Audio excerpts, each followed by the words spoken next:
Goddess Inheritance by Amiee Carter. Ooh, wait one moment.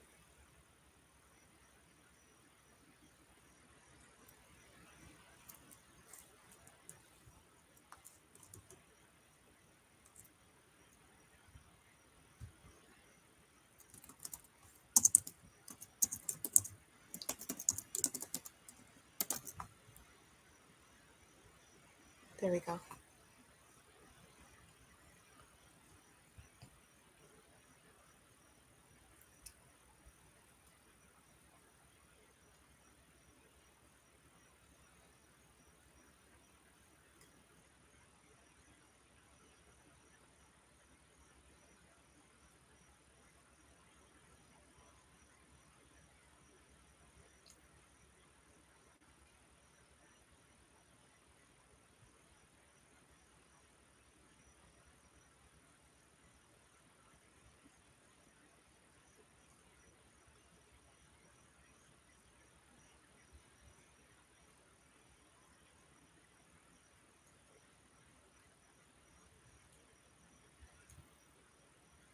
Okay, this one has 20 chapters.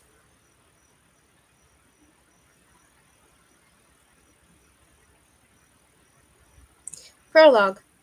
Throughout his eternal life, Walter had witnessed countless summers, but never one as endless as this. He sat behind his glass desk, his head bowed as he read the petition before him, signed by nearly all of the minor gods and goddesses scattered throughout the world. Each vowed to stand aside and let Cronus' supremacy, so as long as it meant there would be no war. None of them seemed to understand that they were already in the middle of one.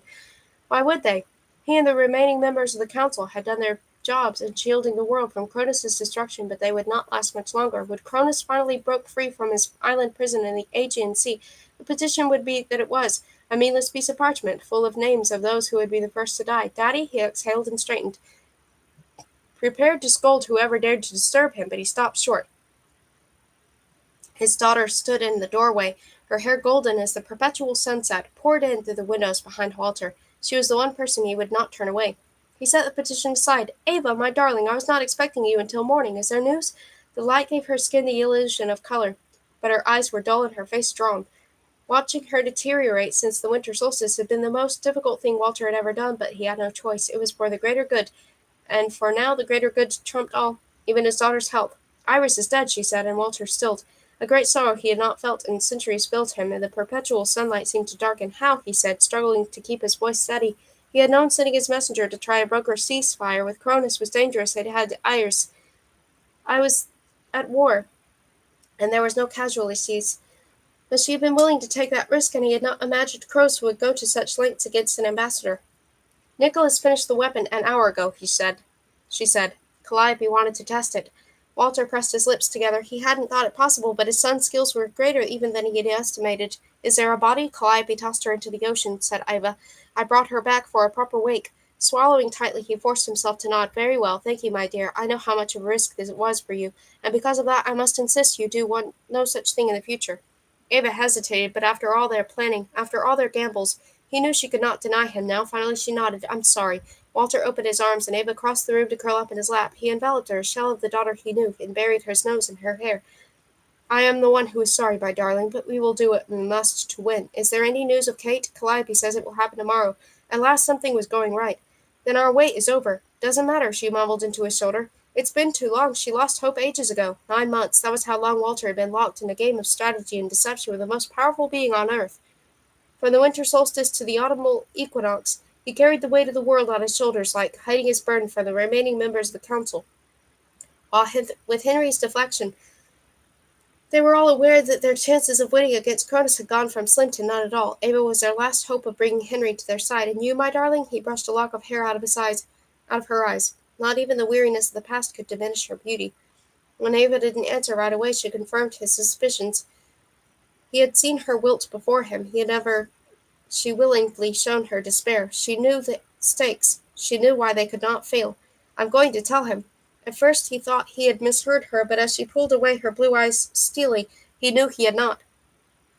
"You know you mustn't," he said with both the gentle astonishment of a father and the command of the king. "We have worked too long to risk everything now." "I thought it was just Kate." Her face became blotchy as it did when she was about to cry, but something tugged inside of him. The paternal desire to stop her from hurting, but what could he do with it? His actions were wholly necessary to prevent pain even worse than what he was causing her.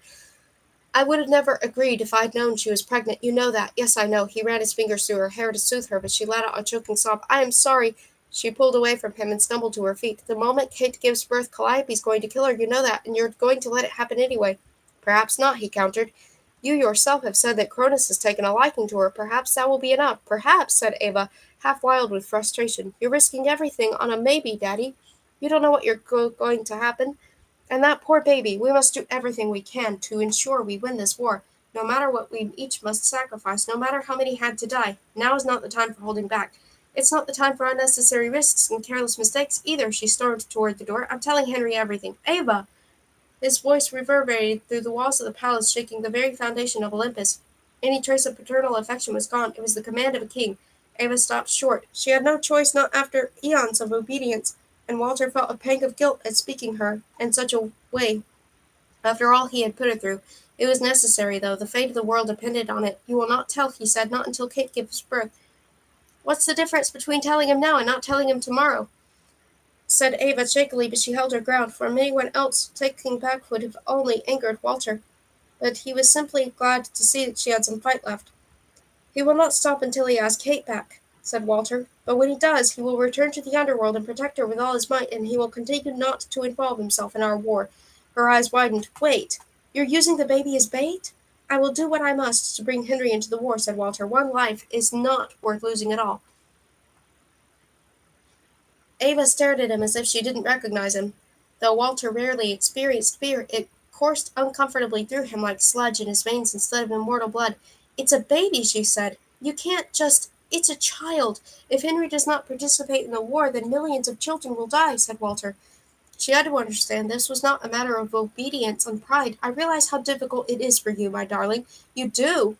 The venom in her voice made him fall short. He had never heard her speak to anyone that way before, least of all him, her father, her protector, her king. It's my fault Kate's there in the first place. That baby might die because of me. I will do everything I can to ensure that does not happen, said Walter. Once this is over. You think this is ever going to be over? Hissed Ava. When the council finds out we're risking Henry's trial to get him involved, who are they going to blame, Daddy, me or you? I will inform the council of my role, said Walter. The only role the council's going to see is the one I played, and I'm going to fix it before the baby dies, and I really do lose everyone I love.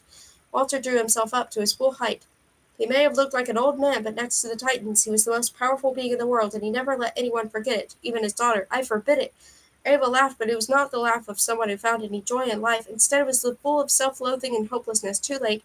Before Walter could say a word, a heart-wrenching scream full of agony ripped from deep within the earth and rang throughout Olympus. He knows, said Ava. Without another word, she slipped through the door and closed it behind her. Chapter 1. Birth. Henry. I bolted upright in the darkness. My forehead was damp with sweat as the dream faded, but the scream enveloped me, imprinting itself on my memory. Another vision, one of the dozens I'd had since leaving the underworld an eternity ago. This time, however, I wasn't watching Henry go about his life as ruler of the dead.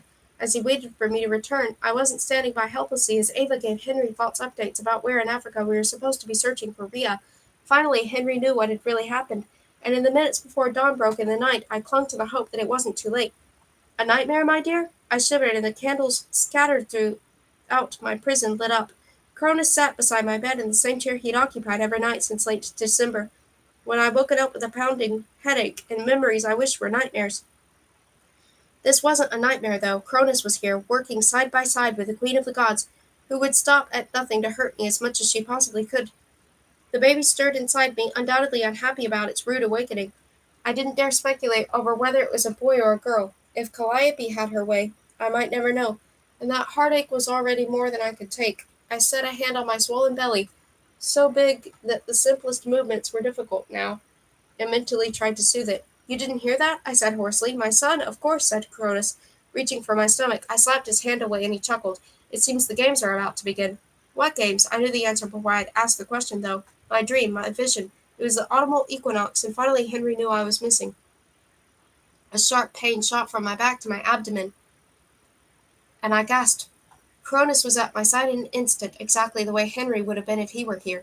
I turned away. Calliope has decided it will happen today, he murmured, and his voice would have been comforting if it had come from him. decided what would happen today. I struggled to stand and make it to the bathroom, but my legs gave out. Cronus's cool hands were there to steady me, but as soon as I was back on the bed, I jerked away from him. That your child would be born. All the air left my lungs, and this time it had nothing to do with physical pain. He was bluffing. They were trying to scare me into labor before Henry rescued me, or something. But as I leaned back, my hand found a wet spot on the mattress. My damp nightgown clung to the back of my thighs. My water had broken sometime in the night. It was really happening. 9 months of waiting. 9 months of fear. 9 months of time being in the only thing standing between Calliope and the baby I was carrying, and now it was over. I wasn't ready to be a mother. Never in a million years had I imagined having kids before I turned 30, let alone 20.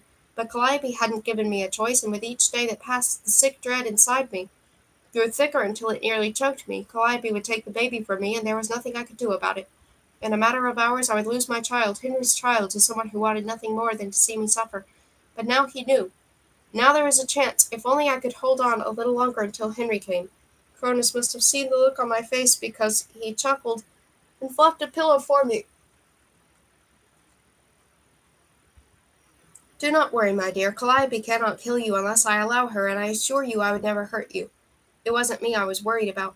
You're not going to hurt me, but you're going to let Calliope do it, I spat. You're going to let her take the baby, and the moment it's born, and I'm never going to see it again. Cronus stared at me blankly. These were the moments I remembered that in spite of his human form, he was anything but. He didn't understand why I loved the baby so much, or when I'd given Calliope too much attitude and she'd hit me in the mouth, why I'd instinctively covered my belly. He didn't get how badly the thought of being separated from the baby hurt me before I'd even met him or her.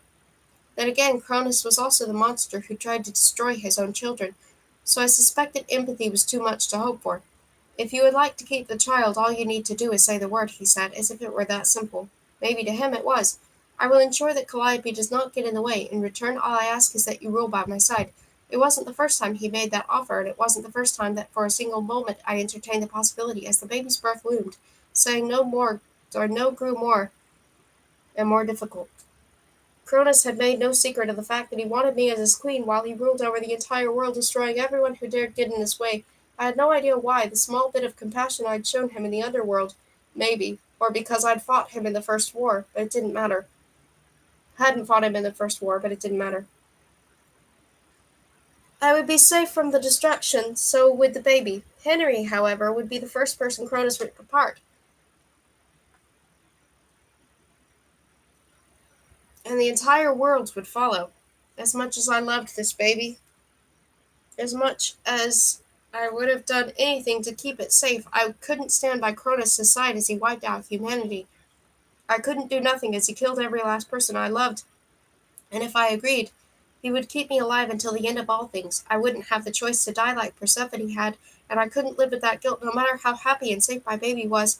But time was running out. The game had changed now that the council knew I was gone, and if I could keep Cronus guessing how long enough not to hurt anyone, then maybe that would give the council a chance to find Rhea, so I lied. Promise not to kill anyone, and I'll think about it. He grinned, showing off a full set of pearly teeth. Cronus had the smile of an airbrushed movie star, and it only made him more unnerving. Is that so? Very well. Agree, and I will leave humanity alone. My quarrels are not with them, and one must have subjects when one rules. I said anyone, I countered, not just humanity. You can't kill the council either. Cronus eyed me, and I held my breath, hoping against hope that I was worth this to him. I had to buy the council more time. Surely you understand why my children must be contained.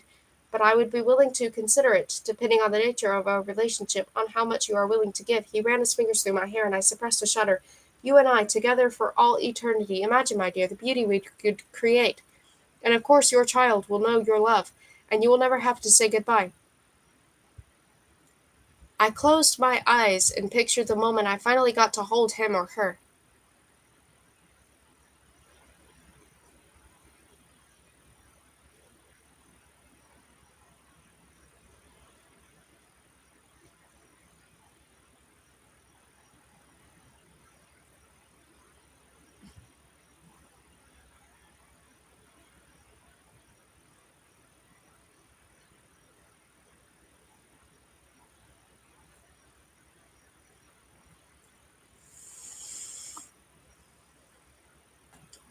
The baby would have dark hair, I was sure of it, and light eyes like me and Henry.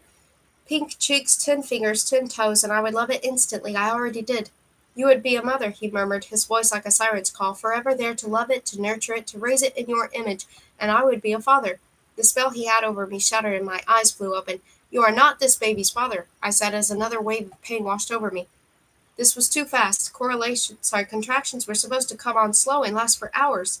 My mother had been in labor for over a day when I was born. Cronus leaned in until his lips were an inch from mine. I wrinkled my nose, even though his breath smelled like a cool autumn breeze. No, I am not. I am so much more. The door burst open and Calliope stormed inside. She had aged progressively over the past 9 months, until the angles of her face became sharper. She'd grown several inches to tower over me, and Cronus looked like Henry, with his long dark hair and gray eyes that crackled with lightning and fog. Calliope now looked like my mother, like an older blonde version of me, and I hated her even more for it. What's going on? She said, and I managed a faint smirk. Apparently she'd overheard something she didn't like. Nothing for you to worry yourself about, said Cronus as he straightened, though his eyes didn't leave mine. Cronus was making me an interesting offer, I said, sounding braver than I felt. Turns out he isn't going to feed me to the fish like you want. Her lips twisted into a snarl, but before she could say a word, Ava hurried past her, carrying a large basket full of blankets and other things I couldn't make out in the candlelight. I'm sorry, she said, her face flushed. It's about time, snapped Calliope, and she focused on me again. I'd be careful if I were you, Kate. I have a new toy, and I've been itching to try it out on you. What new toy? I said through gritted teeth. Calliope glided to the side of my bed. Haven't I told you? Nicholas generously donated his time and expertise to forge a weapon that will let me kill a god. His timing couldn't be better. My blood ran cold. Nicholas, Ava's husband, had been kidnapped on the winter solstice during the battle.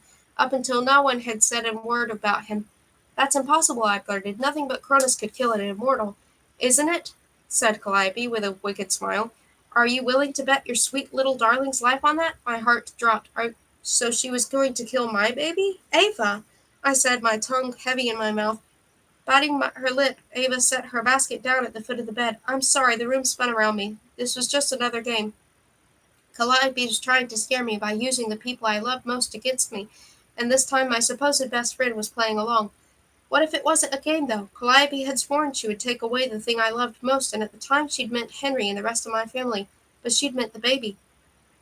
She was about to get everything she wanted from me. There was no reason for her to lie, and the way Ava couldn't so much as look at me.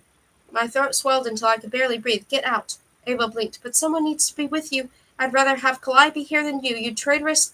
I spat out, get out. Her eyes watered, and to my satisfaction she fled, leaving me alone with Cronus and Calliope. Ava deserved this. She'd known what it would mean.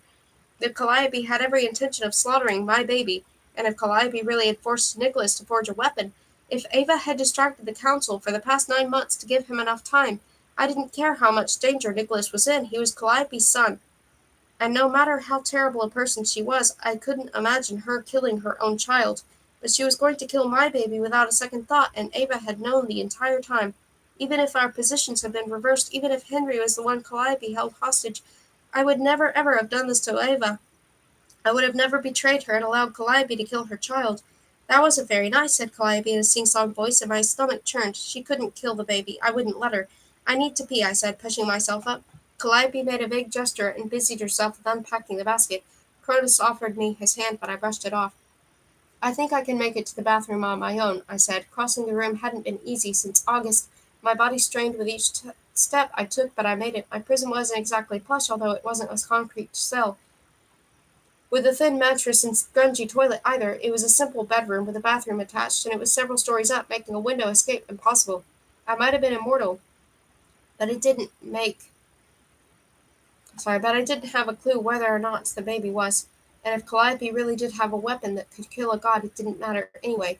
I'd tried to get away several times when I'd still been mobile enough to have a chance, but between Cronus, Calliope, and Ava, someone had always been there to stop me. I'd made it as far as the beach once, but I couldn't swim, and they knew it. The council may have intended this island to be Cronus's prison, but it was mine now, too.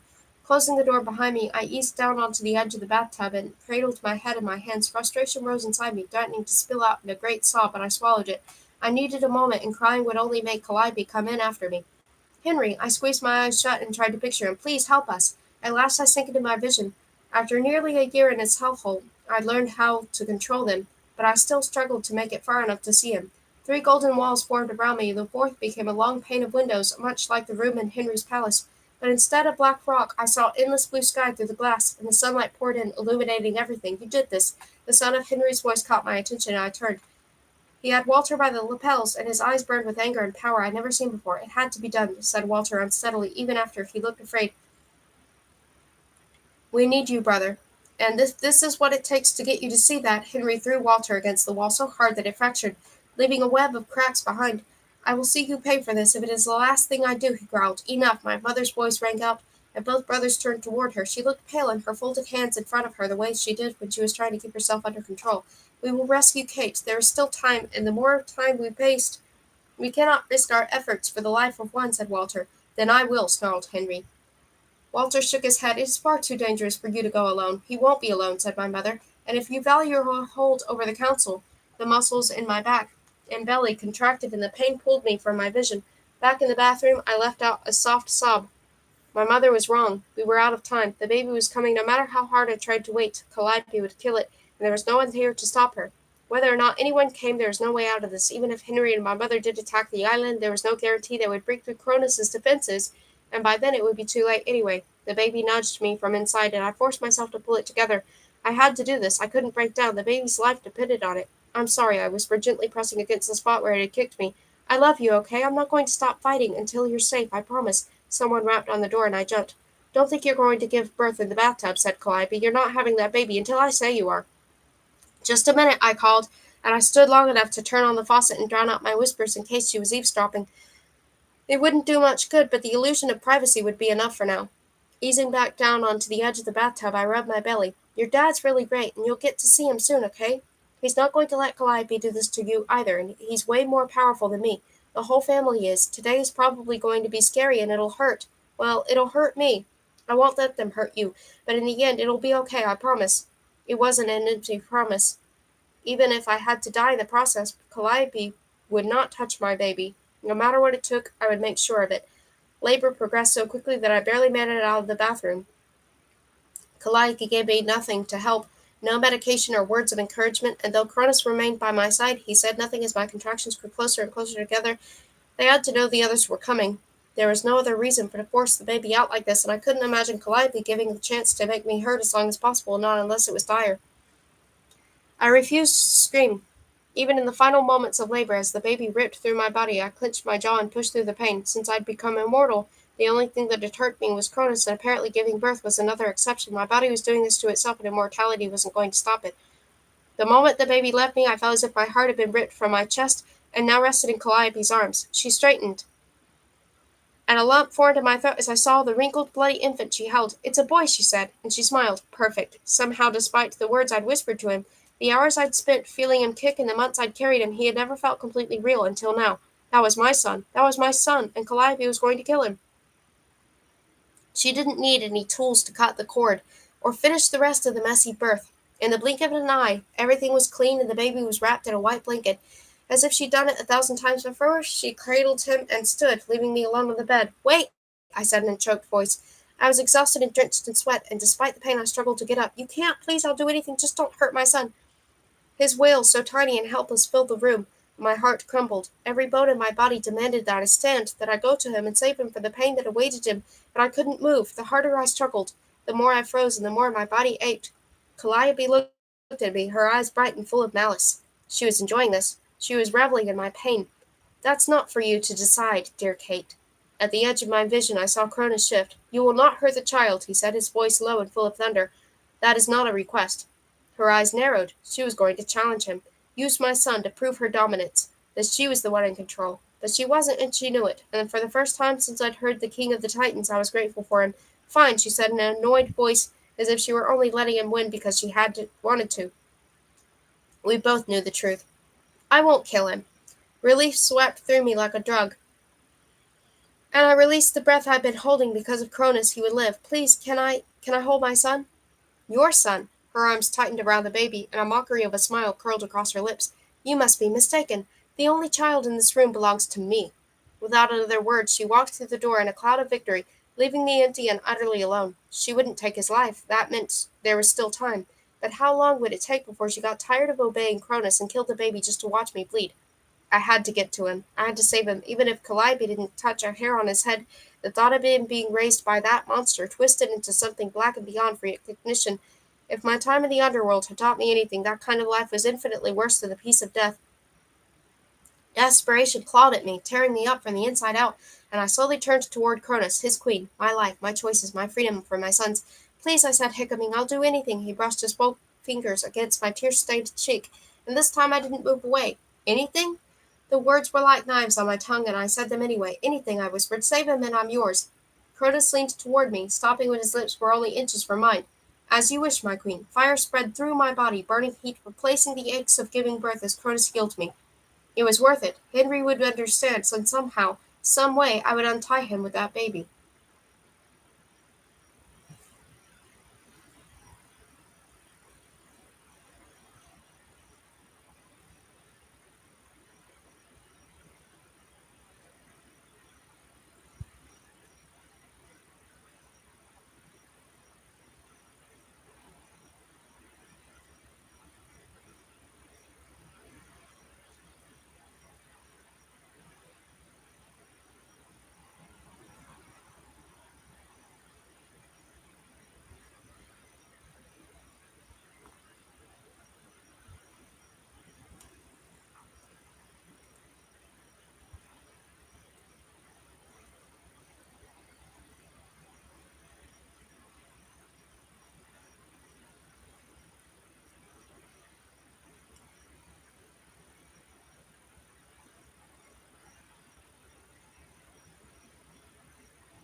One moment.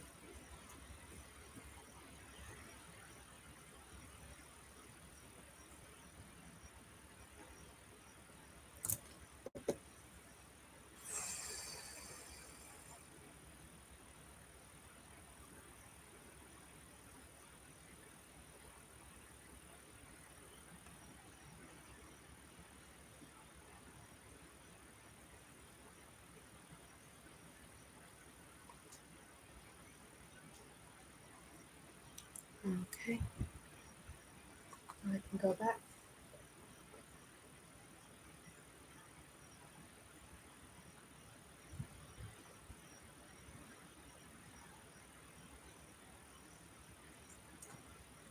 Dizzy with hope, I sat up and touched my flat stomach. Somehow Cronus had returned my body to the way it had been before I became pregnant, and the missing swell of my belly and chest was disorienting. Why not leave me with the ability to feed the baby? Because he knew it wouldn't matter? But before I could say a word, the world began to shake. What? I began, gripping the edge of the mattress, but something in the corner caught my attention. The sky through my window was bathed in an unnatural golden light, and around us the entire island quaked violently. I will return, my dear, when we shall be together, said Cronus. He pressed his cold lips to my cheek, and in an instant he was gone, but I didn't care. In the distance, a black cloud approached, sizzling with lightning. Through Cronus himself couldn't escape the island. It passed through the barrier of the council and created it as if it were nothing. And I spotted the silhouette of a man on top of it. Hope swelled within me, but I didn't have to see his face to know who the dark figure was. Henry. Chapter 2, Blood and Stone. For 9 months I dreamed of this moment. In my visions I'd watched Henry go about his day-to-day duties, oblivious to what was happening as he waited for me to come home, and I'd wished with every fiber of my being for him to realize something was wrong and come storming through the doors of my prison. I wanted it so badly that I'd ached with the need to leave the island, to leave Calliope and Cronus and all of my greatest fears behind. Now I might finally have the chance, and I couldn't go, no matter what was waiting out there for me. Henry, my mother, a family, a war to win. I couldn't leave my son. Henry flew toward the palace, and I searched the skies behind him for the other members of the council. Nothing but that unnatural gold. My chest tightened. He couldn't be alone. He wasn't that careless. He didn't have the power to hold off Cronus in the underworld, let alone outside his realm. Where was my mother? Even if the others had no interest in helping me, surely she would have come to protect Henry. Had he insisted she not, then it was too late, dears. When he was close enough for me to see the rage of his face, it hit me. He was alone. We were alone. I expected him to turn the outside wall to rubble, but instead he flew over my room toward another part of the castle as if he didn't know I was there. Maybe he didn't. Maybe Calliope was trying to lure him away, and the weapon. Oh, God, Henry, I screamed. Henry! Kate, said a voice from the hallway. Kate, it's me. I hurried to the door, crouching down beside it to peer through the keyhole. Henry, is that? A blue eye with long lashes stared back at me. My heart sank. Ava. Move away from the door, she whispered, glancing over her shoulder. What was she so afraid of? Henry storming down the hallway, blasting her to pieces? If only I were so lucky. Why should I trust you? I said. You knew Calliope was going to kill my son, and you did everything you could to make that happen. She blinked rapidly, and her eyes turned red and watery. Once upon a time, I'd thought that Ava had been one of the few that looked pretty when she cried, but now all I could see was the ugliness underneath. For months I'd learned about the antics of the Greek gods and the history that was the foundation of their mythology. Not all of it was right, so much of it had been twisted and corrupted throughout history as mortals passed the stories down, and because of that I wanted to believe that gods were basically good, that they were really looking out for humankind, that their lives hadn't been full of mischief and betrayal and selfishness. Regardless of what Calliope and Cronus had done, Ava could have proven me right. A single word to the council, and this could have been over months ago. Instead, she turned all those hopes to dust. I'm sorry, she whispered. You're my best friend, Kate. Please, I never meant for any of this to happen. I didn't know. You knew enough. She checked over her shoulder again. Once this is over, you can rip me to shreds as much as you want, but right now I have to get you out of here. I scoffed. Now Ava wanted to rescue me after Calliope had exactly what she wanted? I'm going like I'm going anywhere with you. I can take you to your son. My heart pounded. In an instant, my disgust turned to desperation, and it took everything I had not to claw the door open with my fingernails. You know where he is? Ava nodded. If you let me, I can help both of you get out of here. That was all I needed to hear. Forget the past 9 months. Forget her betrayal. Forget the very real possibility that this was just another trap to make sure Henry couldn't find me. If there was a chance she was telling the truth, if there was a chance I could save my son, I didn't care. I stepped back and a breeze filled the room. The lock clicked and the door swung open, revealing Ava. Now that it was light outside, I could see her properly. Her blonde hair hung in limp curls, and the shadows made the dark circles underneath her eyes look hideous. I'd never seen her like this before, not even the night I'd met Henry by the river at Eden, the same night she'd taken a swan dive into the raging waters and crushed her skull against the rock. Would I have saved her if I had known less than a year and a half later she would steal me away from everyone I love? That she would stand by Calliope as she manipulated me into a pregnancy only so she could hurt me as badly as humanly possible? Would I have saved her if I had known Ava had been fully aware of Calliope's plan to kill my son the whole time? I didn't know, and I didn't care. If Ava had saved them, if she helped us escape, the past 9 months wouldn't matter anymore. I would never forget, but in time I might forgive. I hurried out the door. Ava offered me her arm, but I pulled away. The thought of touching her made my stomach lurch. Don't bother, Cronus healed me. Which way? Ava wilted and dropped her head. A pang of guilt ran through me before I pushed it aside. She didn't deserve my sympathy. We moved in an agonizingly slow pace, all but tiptoeing down the slate-paved corridor. Was I right? Was she just hiding me away so Henry couldn't find me? Didn't matter, I had to try. Crack! The walls around us shook, and Ava flung herself at me, covering my body with hers as the ceiling came crashing down around us. The back of my head slammed against the wall, but even though I expected pain, it never came. I was immortal now. Even the entire world buried us. We would never die. Are you all right? Said Ava, gasping. The air had turned to thick dust, and as I sucked in a breath, the grit choked me. Need to keep going, I said, coughing. Henry wouldn't ask any questions. The moment he got his hands on me, he would take me back down to the underworld. We had to find the baby before Henry found me. I climbed over the rubble, groping my way through the dust as sharp edges tried to cut my impermeable skin. My foot caught on a rock I couldn't see, and I stumbled, throwing my arms out to catch my fall. But instead, a pair of strong hands caught me, and I looked up. Dark hair, handsome face, broad shoulders, Henry. I blinked rapidly, my eyes tearing up to flush out the dust, and his face swam into focus. No, not Henry, Cronus. Come, my dear, he murmured, pulling me to my feet. His palms were hot coals against my skin, and bile rose in my throat. Where was Henry? Why wasn't Cronus trying to stop him? Because he didn't need to. One god versus the king of the Titans. There was no question. And with Calliope's weapon, it wouldn't be a fair fight between siblings either. Henry wouldn't know it was coming, and then I clenched my fists. I had to find the baby before Henry found me, and I had to find Henry before it was too late. No other option was acceptable. I want to see my son, I said, jerking my arm away from Cronus and struggling to keep my voice steady. To my left, a gaping hole in the stone wall opened up to a golden sky and the sound of waves crashing against the shore. Take me to him, all in good time. He led me through the wrecked corridor, and the rubble swept aside to make a path for him. Ava trailed after us, dragging her feet and scattering the pebbles as if she were trying to make as much noise as possible. A warning to Calliope that we were coming, a signal to Henry to tell him where we were. Suddenly the air changed as the dust vanished and the salt-tinged wind, blowing off the sea, gave way to thin walls of a newborn. I blinked. It had been a long time since I slipped into a vision without meaning to. I was surrounded by walls painted to resemble a sunset, and the room was empty except for a white cradle in the center. A lump formed in my throat, and I peered over the edge, barely daring to hope. There, wrapped in a knit blanket, was my son. His sobs paused, and he cracked open his eyes as if he were staring directly at me. But that was impossible. He couldn't see me. No one could see me in my visions. I was an observer. Less than a ghost, I was nothing. The lure of his blue eyes was irresistible, and I reached out to touch him. For a split second, I imagined the warmth of his smooth skin and tiny fingers, and a smile crept into my face. "Hi," I whispered. "You're such a handsome little man." He stared up into the space I occupied, and I could hardly breathe. He was perfection. Milo. The name left my mouth before I could think about it, but once it was out, it seemed to wrap around the baby, becoming as much part of him as his dark hair or how much I loved him. Yes, Milo. An enraged cry broke the spell between us, and Milo's sobs returned even louder than before. I tried to touch him again, to offer whatever small measure of comfort I could, if he could really sense as I was there. But my hand passed through him. His screams only grew shriller. "Calliope!" I froze. Henry.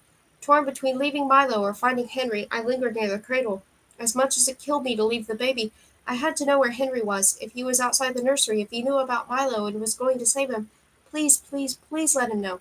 I dashed through the open water door into a part of the palace I'd never seen before.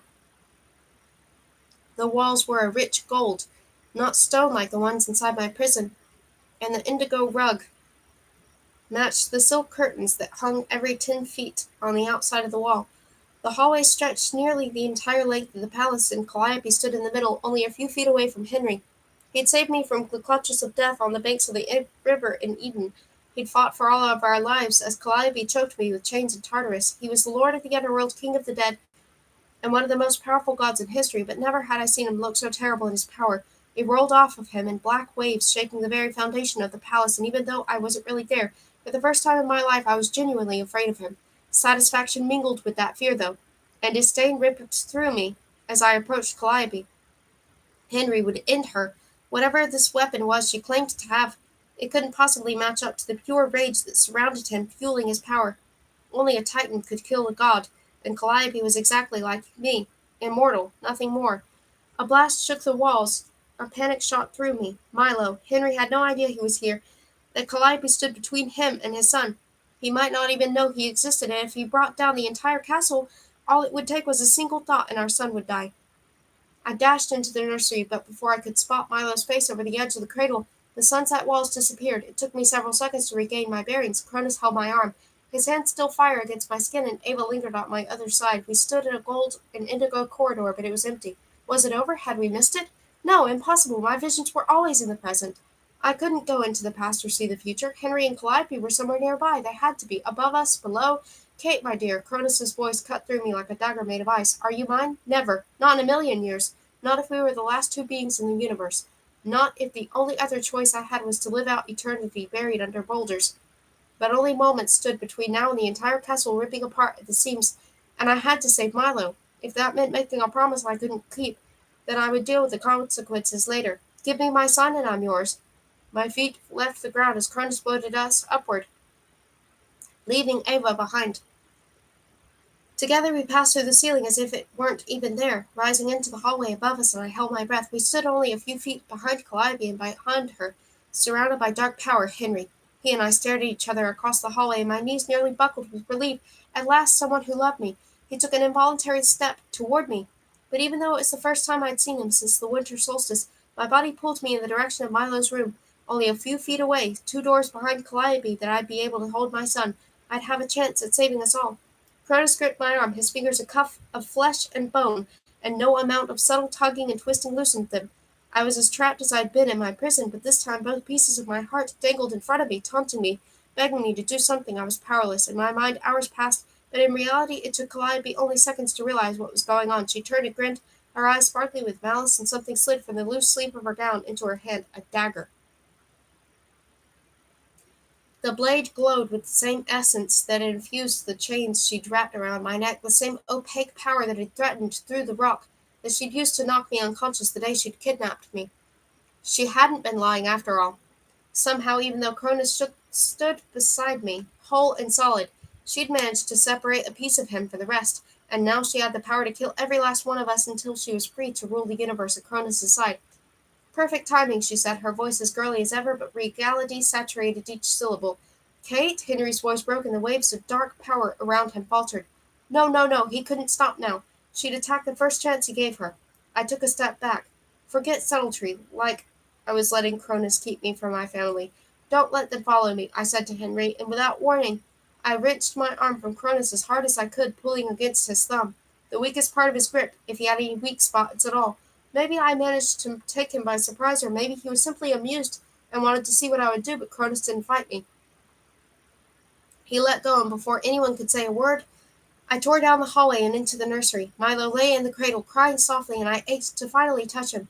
How was it possible that minutes before we'd been connected? How had I ever really allowed my body to let him go? It's all right, I whispered, reaching for him.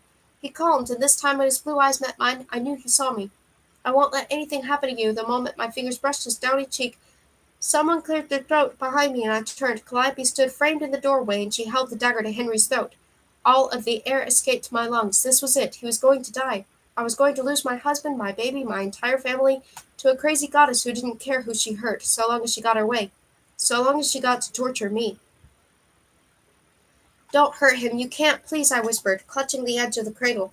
Henry's eyes were open, and he stared at me. No, not at me, beyond me. He stared at Milo. He was a small comfort knowing that he would die with the knowledge he had a son, that at least he would have this moment. Please, spat Calliope, a mockery of my desperation. Always please, if that's enough. You know it isn't, Kate. Why bother? It didn't matter if nothing I ever did was enough. I had to try. I couldn't live with myself if I surrendered and let her have everything that mattered to me. You love him. If you kill him, you'll never have him. You'll lose. She scoffed, but a hint of doubt flashed across her face. I'll be the queen of the world. I'll never lose again. Being a queen won't make you happy. I studied the way she held Henry. He could break her grip if she lowered the knife. All we needed was that split second, and I could distract her long enough for Henry to take the baby and disappear. You'll still be alone. You'll still be miserable. Calliope's eyes narrowed. Whatever it is you think you're doing, it won't work. I don't need him anymore. Then what do you want? I already have exactly what I want. Behind her, Cronus loomed, somehow taller than he had been moments before. The power radiating from Henry was gone now. First, I'm going to kill Henry. Then I'm going to kill your mother and every single member of the council. Once I'm done, when the world kneels at my feet, I will hold your son, and he will call me mother and you a traitor. And together we will watch you die. Henry roared and struggled against her, coming to life at last, but whatever chained him held him strong. She pressed the blade to his throat. This wasn't about winning anymore. She knew she had me, and I knew this was at the end. Now it was about causing me as much pain as possible. The joke was on her, though. Without Henry, without my mother, without my son, I would welcome death. Focus. This couldn't be it. There had to be something I could do, some magical combination of words I would say, to get her to lower that dagger, anything. Behind me, Milo's cries grew louder, and I groped around until I touched his hand. This was it. These were only few moments I would have with him, despite the dagger to Henry's throat. I would have given anything to make them last forever. Then kill me, I blurted, right now in front of Henry. In front of the baby.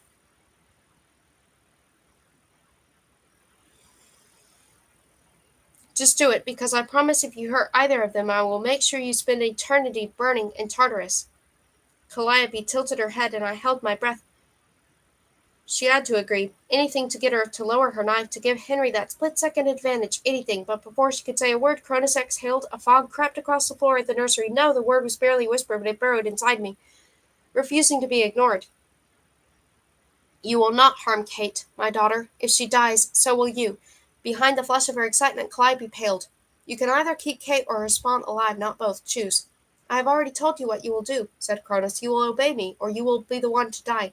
That is your choice to make, not mine. Clenching her jaw, she dug the blade deeper into Henry's skin, and he winced. Forget me, his voice echoed through my mind as clearly as if he'd spoken. Do whatever you must to escape before it's too late. No, I whispered, and Henry narrowed his eyes. He could glare at me all he wanted. I wasn't leaving, not without him, not without the baby. Though she was still pale, Calliope's lips twisted into a smirk. How cute. You can try all you want, but she isn't getting out of here alive. She stopped. What's that? Cronus's expression went blank. I twisted around, searching for whatever it was that had caught her attention. What was what? Calliope's gaze unfocused and her smirk faltered. Father, do something, she hissed. And at last I heard it. The distant rumble of thunder growing louder with each passing second, the crack of lightning that lit up the sky beyond, the indigo curtains in the hallway, a burst of wind so strong that it howled through the corridors, a dozen war cries blending together, forming a fearsome harmony. The council had arrived. Calliope's face went pale to ashen, and her grip on Henry slipped. I didn't think. In that moment, I memorized the feel of my son's tiny hand in mine, and I let go. As fast as I could, I hurtled toward Henry and Calliope, knocking him out of the way. Grabbing her fist, I smashed her knuckles against the wall to make her let go of the dagger. She wasn't human, though, and just like me, she couldn't feel pain. No matter how much force it used, it was pointless. But I had to buy Henry enough time to grab Milo and leave. Together we struggled, goddess against goddess, and I let out an enraged cry. Something inside me took over, something primal. As Calliope fought, so did I, but with everything I had. Cronus, shrieked Calliope, but he vanished into an eerie fog, his true form. With a dozen screaming gods surrounding the castle, no matter how powerful he was, he had no choice but to fight. He wouldn't be any help to her now. Calliope must have realized the same thing, because with a surge of power, she shoved me, and we toppled to the ground. She twisted my neck, and I scratched her face, attempting to gouge out her eyes, but neither of us could hurt the other. You, she snarled, you conniving, useless, can't kill me. I worked my fingers around the handle of the dagger and struggled to pull it from her grip. I die, you die, remember? Father won't touch a hair on my head. Are you willing to be your entire existence on that? Bet your entire existence on that? She screeched and wrenched the dagger from me.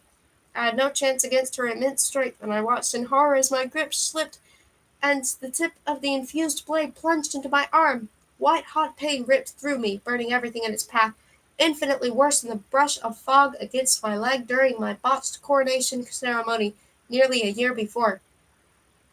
This was inside me, fusing together with my very being, choking it until only a few pitiful gasps remained. I was dying. 2 more seconds and I'd be a black blur slammed into her.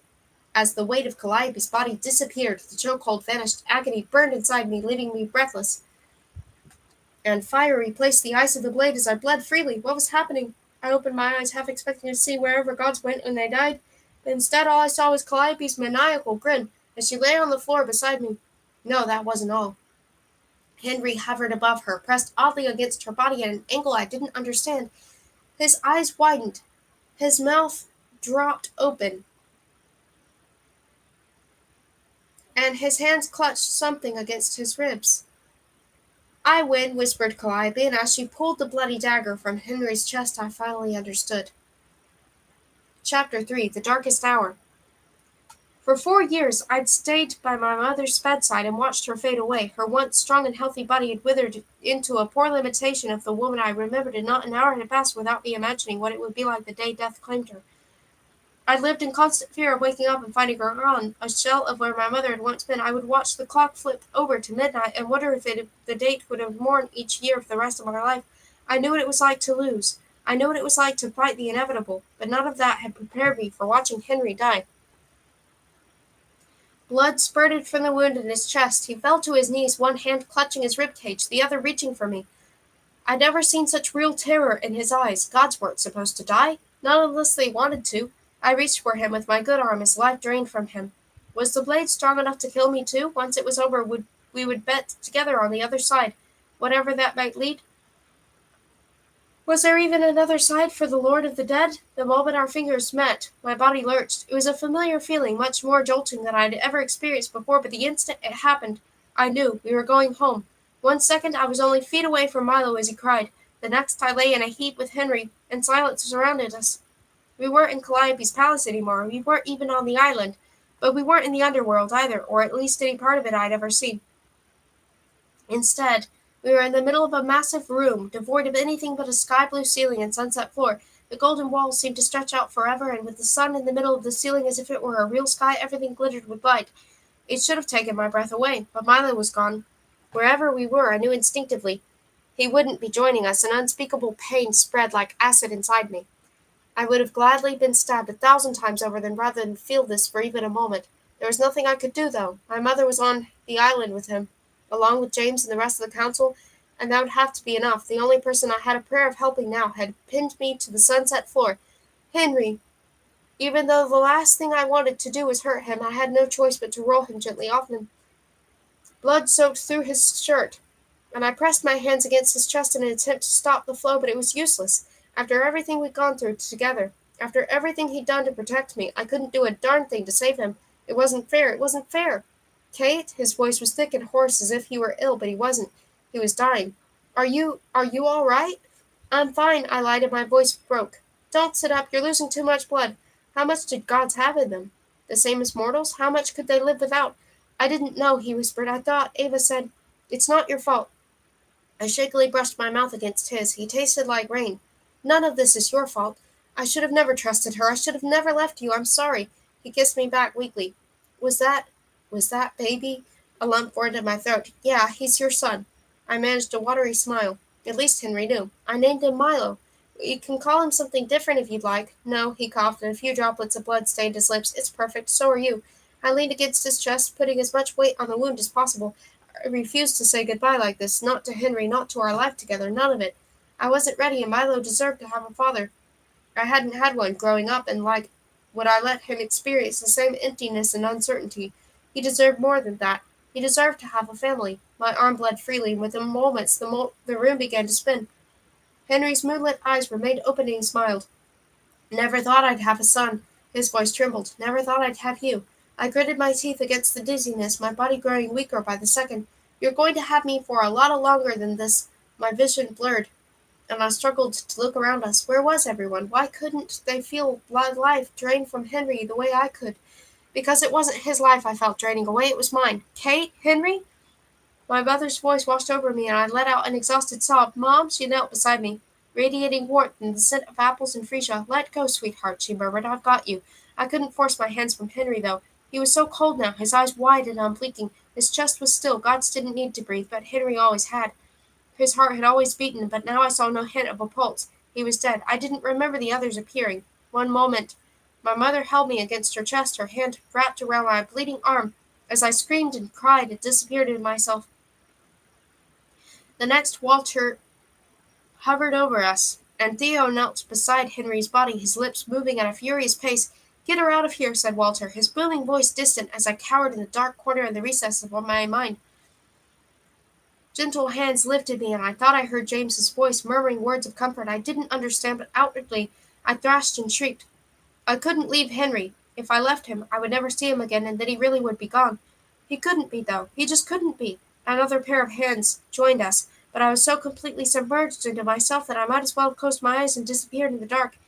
In here, nothing could touch me. In here, Henry was everywhere. And here it was winter again, and we curled up together underneath the down comforter in the underworld. As the hours passed by, his chest was warm under my palm, and his heart beat against my fingers, steady and eternal. And here no one died. A whimper caught my attention, and I opened my eyes again. The golden room was gone, replaced by the sunset nursery in Calliope's palace. My heart sank. There, lying in the cradle, was Milo. My mother hadn't saved him after all. I stood beside him, pretending I could touch him and rock him to sleep, pretending that it wasn't just a matter of time before the Titan fire in my veins consumed me and Milo would be orphaned. I had never known my father, but I treasured the time I'd spent with my mother. Milo would never have that either. The only time we would have together were those few seconds before Calliope had killed his father, and he would never remember them. No, we had now. Even if he didn't know I was with him, I could be there. I would be. Settling beside his cradle, I watched him unblinkingly, soaking in every second, and I waited for the inevitable to come. Kate. James's voice floated toward me and wound its way through what was left of my heart. I blinked. How long had it been? Minutes? Hours? Days? No. Calliope might have been a monster, but she wouldn't have left Milo alone for that long. He slept soundly in the cradle, his little chest rising and falling. I took comfort in each breath. Come back, Kate. His words were a whisper against my ear, but I stayed put. There was nothing left for me in reality. My mother had lived for eons before I'd been born. She could do without me once more. She would have to. The air grew thick with annoyance. Kate, I swear if you don't come back, I will tell Henry you kissed me, and that you said I have a nice... Henry? My eyes flew open, my real eyes this time. As it had each time before, the wrench of leaving Milo took my breath away, and fuzzy shapes floated in front of me until I managed to focus. A sky-blue ceiling, and undoubtedly a sunset floor, but unlike the room bathed in his golden light, this was different, smaller, muted, and darker somehow. Frantically, I looked around the room for any sign of Henry, but he wasn't there. James's sick idea of a joke, then, to pull me away from the only thing that gave me any small measure of comfort now. How are you feeling? My mother hovered beside my bed. applying a compress of something that smelled like honey and tangerines to my arm. Noticing my stare, she smoothed my hair back and offered me a small smile that didn't meet her eyes. A compress to stop the pain. You have to wear a sling, but it won't spread anywhere else for now. I shook my head. Take it off. What? Her brow knitted. Sweetheart, this is saving your life. I don't want it. I sat up and my body screamed in protest as I ripped the compress from my arm. It didn't matter. Henry was dead, and I would never hold my son again. I didn't want anyone to save my life. My mother set her hand against my good shoulder, and firmly but gently she guided me back to the bed. I didn't have the strength to fight her. Too bad, I'm your mother, and whether you like it or not, I'm not going to let you die on my watch. I sniffed and staring at the cloudless ceiling. I can't do this, Mom. I hadn't called her that since the second grade, when the most popular girl in my New York City private school had overheard and proceeded to tease me for the next 4 years. Can't do what? She'd laid the compress on my arm again, and though it hurt like the pain didn't spread. I had a baby, I whispered. Did she even know that she was a grandmother? Did she even know about Calliope's plot? Or did she think I'd run off with Ava for 9 months and forgotten about her? She hesitated, not meeting my eyes. I know, I'm so sorry, Kate. That was it. Simple acknowledgement, no offer to find him, no promise to take him from Calliope the first chance she got. I swallowed thickly, half an inch away from hysteria. His name's Milo. Henry liked that name. I'm sure he still does. James' voice filtered through the haze around me. Still does? My voice cracked. And though my mother held me down, I raised my head. James leaned against the open doorway. His blond hair tousled, and his cheeks flushed as if he'd run a marathon, or maybe it was because I hadn't seen him in the sunlight for so long. He's in another room. Theo's tending to him, he said. Theo, the member of the council with the ability to heal wounds caused by titans, or if not heal, at least make them less painful. Was it possible? The way Henry's eyes had stared unseeingly, the lack of heartbeat, of any effort at all to keep his body going. It couldn't be. Is Henry alive? The moment between my question and James's answer lasted for an eternity. All at once I needed to hear it, yet I didn't want to know. I could have clung to the delicious hope James gave me for the rest of my endless life. Henry could always be in the next room over, alive and waiting for me. Yes, he said, and I let out a soft sob.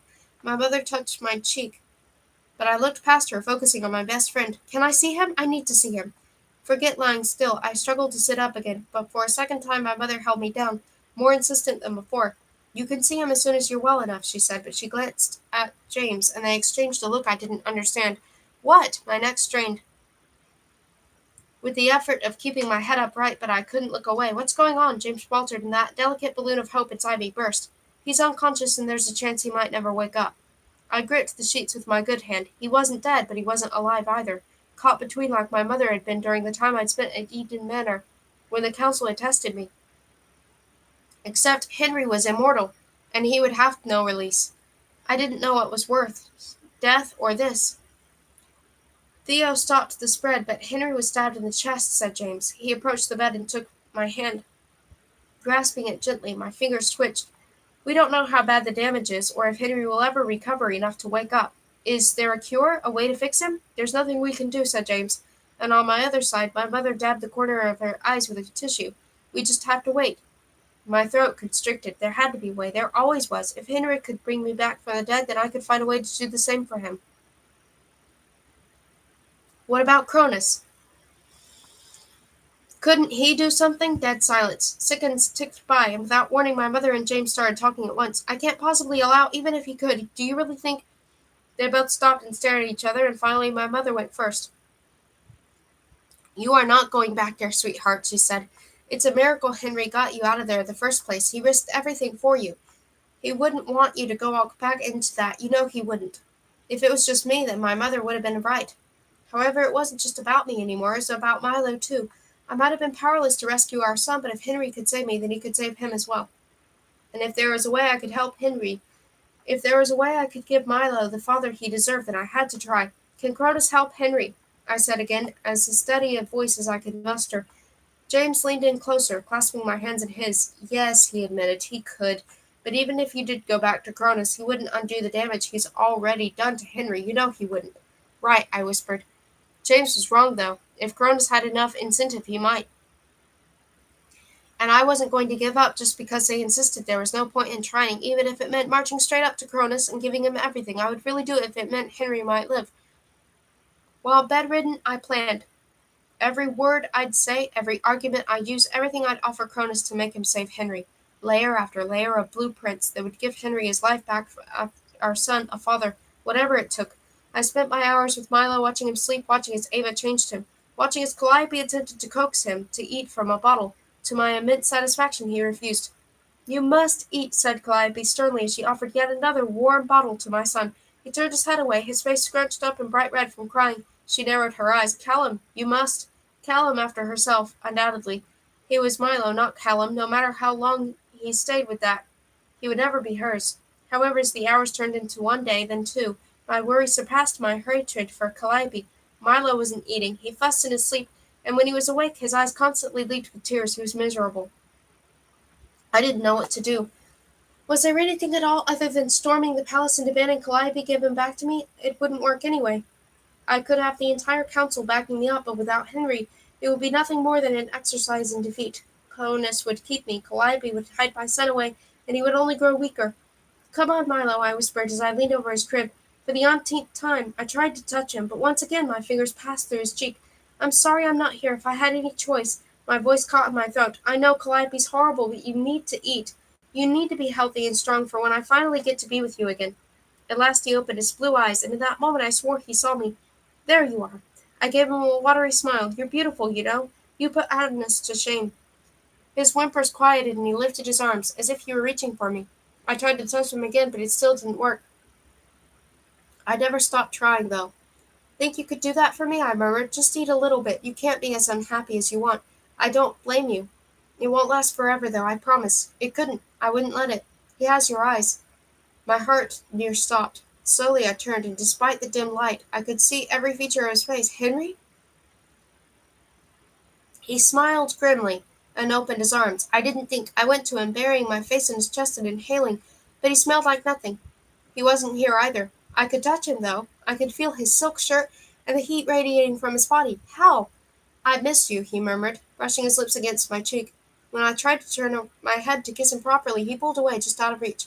Rejection and doubt washed over me. Was he angry I'd gotten caught? That I couldn't save him? Did he know about my plans to give myself up to Cronus in exchange for his life?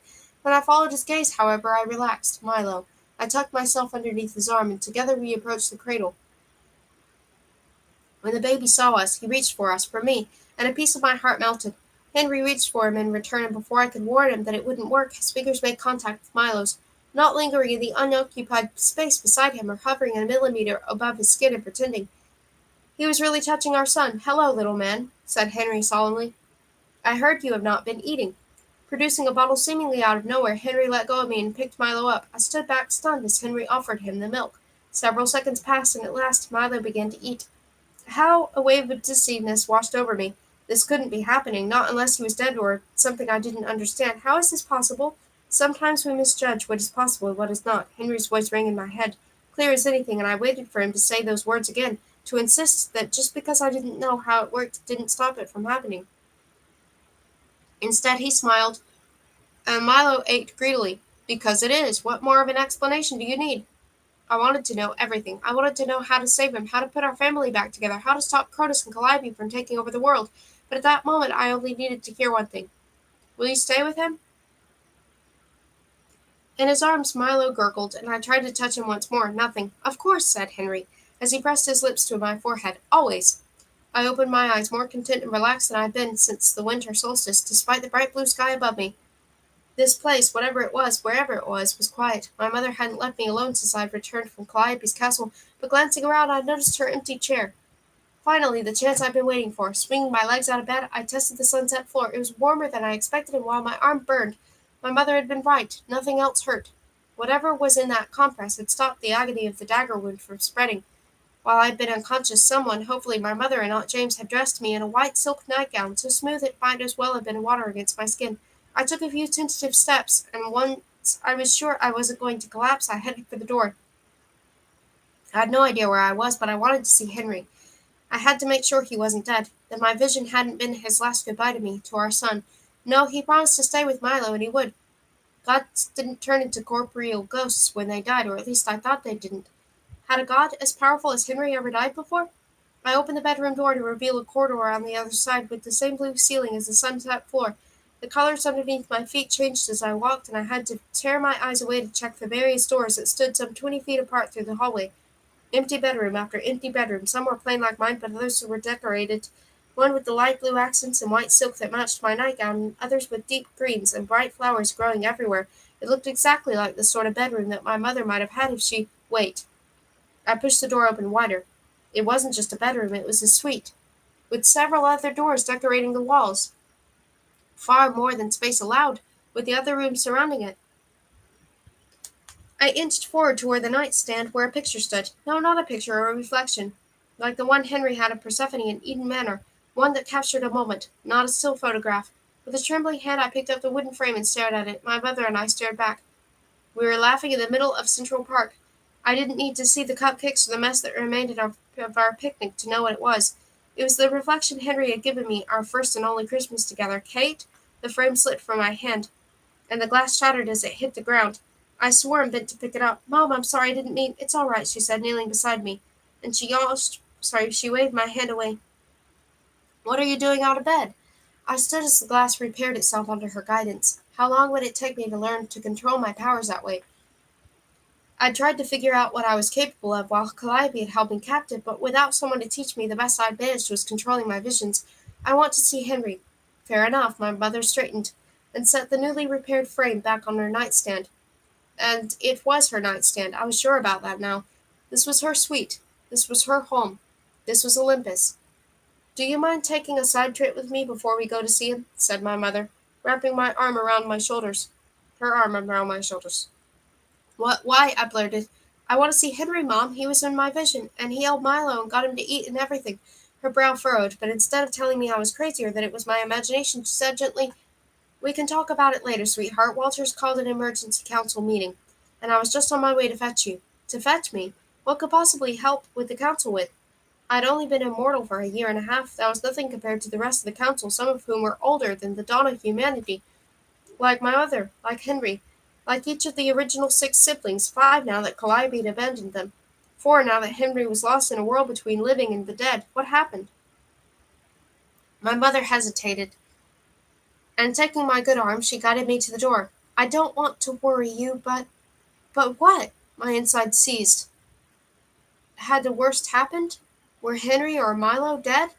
Mom, but what? Her eyes flickered shut. It's Cronus, she said, her voice cracking. He's declared war.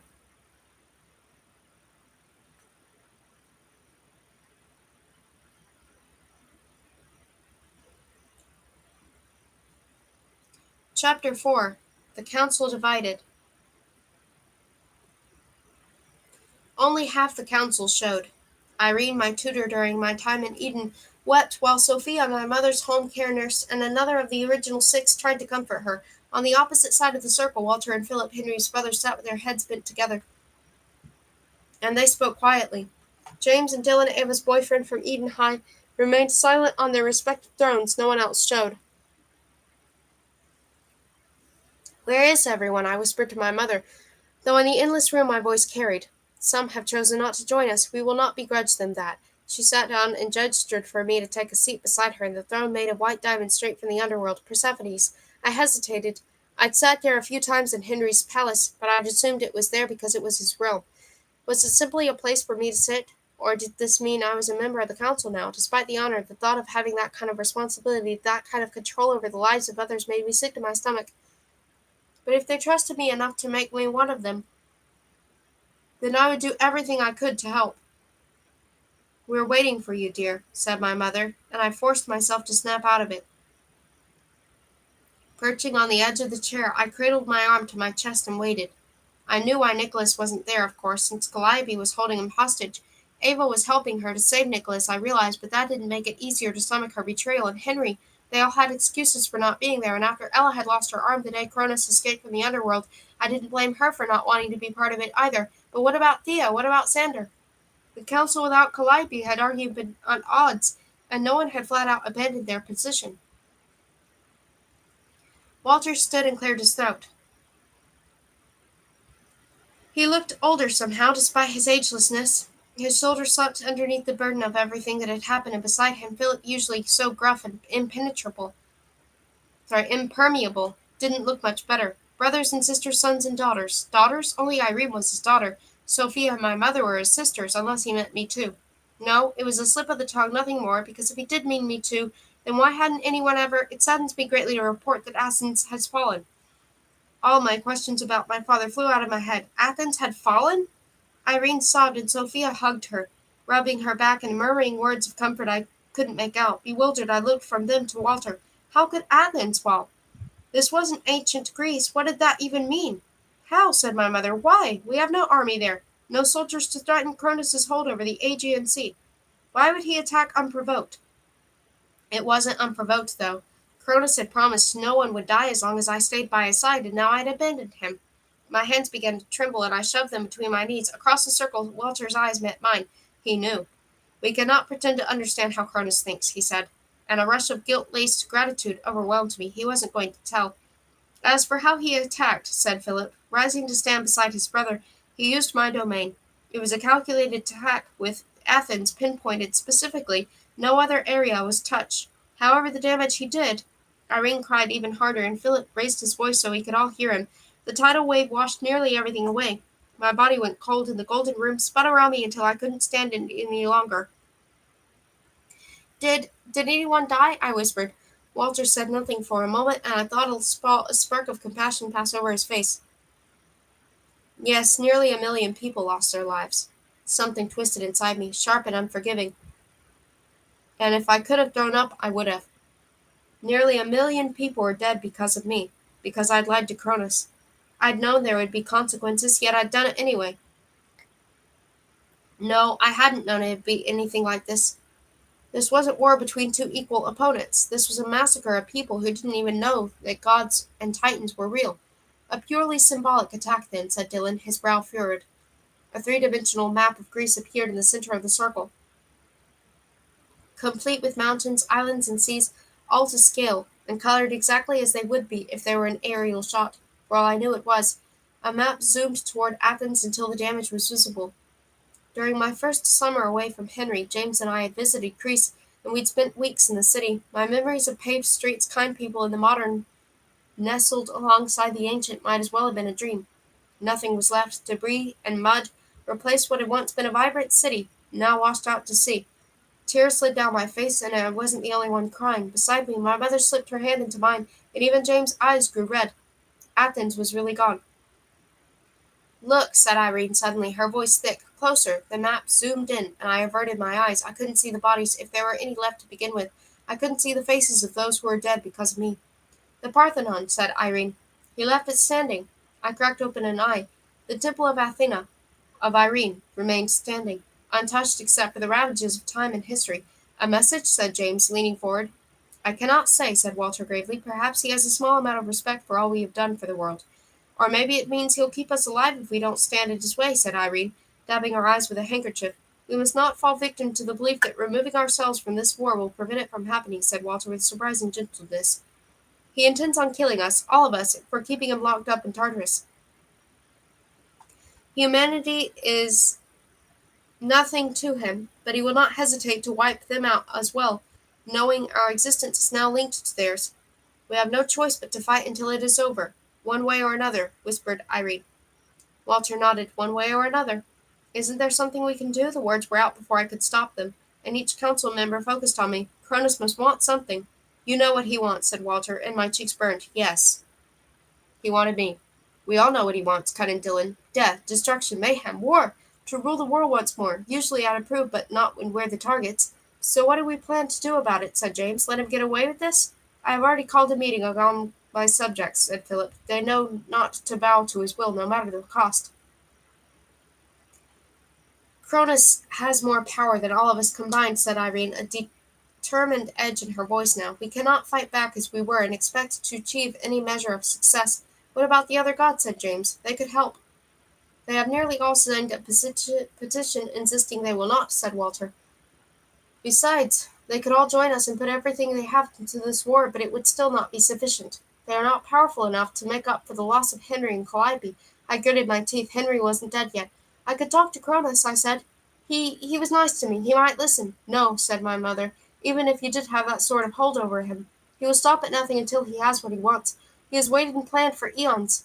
You will not change his mind, no matter how fond of you he might be. across the circle, but James focused on me. I ignored the question in his stare and concentrated on the floating image between us and said, "It could work," I said. "That is a risk we cannot take," said Walter. "Calliope has already proven she will kill you if given the opportunity, and Cronus may not be willing to protect you any longer. No, we must focus our efforts on coming up with a way to even our odds despite our missing members." Frustration hot and unyielding rose inside of me. Of course they would invite me to join them only to dismiss every idea I had. What else did I expect? "What about Rhea?" I said. It felt like years since I decided to leave the underworld to ask for her help. She was the only one who could match Cronus in power, and if anyone could win this war, it was her. What did she say? Silence. Walter and Philip exchanged an uneasy look, and finally James piped up. "No one's tried to find her." "What? Why not?" "We did not know you were not," started Walter, but my mother cut in. "Most of us did not know Kate was not searching for her," she corrected, fire in her eyes. Walter's lips thinned underneath her stare. "Yes, most of us did not know you were not already searching for her." Right, that moment between Henry and Walter in the office, Henry had hinted Walter might have known what was going on. "And that entire time you didn't stop to think it might be a good idea to send someone else instead?" I said. Walter cleared his throat. "Our efforts were focused on trying to stop the impending war, not escalate it." "Oh yeah? How did that turn out?" I said, and my mother squeezed my hand, a silent command to stop talking. "This was my fault, though, every last bit of it. I'd won immortality and stolen Henry from Calliope, or at least that was how she saw it. My stupid mistake had forced Henry to release Cronus from Tartarus in the first place. Now, because I'd left Cronus, nearly a million people are dead, and more would undoubtedly follow. No, I wasn't going to shut up. While the rest of you flounder and try to figure out what to do, I'm going to find her," I said, "and I'm going to get her to help us." I expected an argument, but instead the council was silent. "It's our greatest chance at obtaining a powerful ally," said Sophia after a long moment. "We can't hope to sway Calliope back to our side, and without a balance of power, more cities will crumble, and more people will die. I don't know about the rest of you, but I'm willing to try anything that might bring us peace." Walter sighed wearily. "Very well, if you are able to convince Rhea to assist us in containing Cronus, then you will do us a great service, Kate, and possibly prevent millions, maybe even billions of people from dying. Yeah, no question, I'll do it." "I'll go with her," said James. Our eyes met again, and this time I didn't look away. "Like it or not, I'm the only one who can find her, so don't argue." "I wasn't going to," I said. "I trust you. If there was one person I knew wouldn't betray me, it was James. He had nothing in this fight except his own survival, and his ability to find anyone meant that he wouldn't waste time searching for Rhea. He would know exactly where she was." "We must all trust each other now," said Walter. "Those who are here and those who are not." He focused on Ava's empty seashell throne for a moment before turning his gaze to me. "We all have made mistakes, we all have a burden to bear, but unless we are united we will fall, and we must find forgiveness and understanding within ourselves. Pure evil does not exist. Even Cronus has his reasons for doing what he does. The better we understand each other, the better chance we have at finding a solution before the foundation crumbles." I averted my eyes. Once upon a time when I first faced the council, I'd forgiven Calliope for killing me. I'd been able to see past her crimes and examine the reasons underneath, and in a way, I've been able to understand her, but if Walter was really asking me to do the same with Ava, it wasn't my life she threatened, it was Milo's, and some things were unforgivable, but despite my anger, I wanted to forgive her. I wanted to sympathize with her. I wanted her to be on our side again, and I could understand why she'd done it, even if I didn't want to admit it to myself. Calliope was blackmailing her, using Nicholas's life to ensure Ava's cooperation. The day she and I left the underworld, the signs had been obvious, and if I'd taken a moment to think about it, I would have known something was up. Ava's strength was in how she loved others. I'd known Calliope had taken Nicholas, and she'd spoken to Ava alone, and I should have realized that Ava would do whatever it took to protect him. I should have done something to help her before she'd had to betray me. That was over with now, though. She'd made her mistakes, and I'd made mine. I could do whatever I could to fix them, and I could only hope that she would do the same as well. "We will all do our best," said my mother, and she squeezed my hand again. Her gaze focused on me. I gave her a slight nod. "I would try." "Then it is settled," said Walter, and somewhere deep inside the palace, thunder rumbled. "Kate and James will attempt to ally the council with Rhea." "And we will prepare for war," said Dylan with a gleam in his eye. "No," said Walter, "we have prepared enough. Now we fight." I spent the next 3 days by Henry's side as I regained my strength. He was in an undecorated room with a few doors from mine. While my mother tended to both of us, I lay curled up beside him. I'd nearly lost him, still might if I couldn't convince Cronus to undo the damage he'd done, and I wasn't leaving him again until I absolutely had to. The wind howled endlessly, and somewhere in the distance the seas crashed against the rest of the world. Despite the sunny blue skies above me and the sunset below, thunder raged at all hours of the day and night, and even if I'd wanted to, I wouldn't have been able to sleep. I split my time evenly between my present and my visions with Milo. Henry didn't break his promise. Each time I arrived, he was there, sometimes holding Milo, sometimes keeping watch at his cradle as he slept. We stood side by side for hours and simply watched him as Milo gazed at us in return. Somehow, someway, he knew I was there. I was sure of it now. I envied Henry his ability to hold him, but at least he would have a chance to know our son. If the worst happened, Milo would have these moments with him. "You're going to come back to me, aren't you?" I said on the evening when my mother had finally decided I was healed enough to travel. James and I would set out to find Rhea in the morning. In all likelihood, this would be the last night I'd leave with Henry and Milo for a while. "What do you mean?" said Henry. "I am here now." "I'm in here for real," I said. "Are you going to wake up? I know Cronus hurt you, but you're here, and maybe if you tried really hard—" Henry kissed my forehead, his palm pressed against the nape of my neck. "I will always be here for you, my dear. Nothing will change that." I took a deep breath, refusing to cry in front of Milo. Even if he was sleeping and would never find out, I would know. "Please wake up," I whispered. "We need you, not like this. We need you. We can't defeat Cronus without you." "You cannot defeat Cronus with me, not without Calliope," he pointed out. "We're trying. He killed an entire city full of people. Athens is gone, and he's going to kill it again and again until he gets what he wants." "And what do you think that is?" said Henry. I faltered. I couldn't tell him about the deal I had made with Cronus. It was too complicated, and if he slipped away, I wouldn't be able to live with the guilt of knowing that was one of the last things I said to him. "I don't know," I lied. "The council thinks he wants to kill them for keeping him imprisoned in Tartarus." "Perhaps." He ran his fingers through my hair, his touch so gentle that it felt like a warm summer breeze. "All I want is you." I shivered. Milo's lips parted in his sleep, and he made an adorable suckling motion. "All I want is to be a family. A real live family, together and safe from all of this." "We will be," he promised. "I will make sure of it." I leaned against him and wrapped my arm around his waist, his silk shirt tickling the inside of my wrist.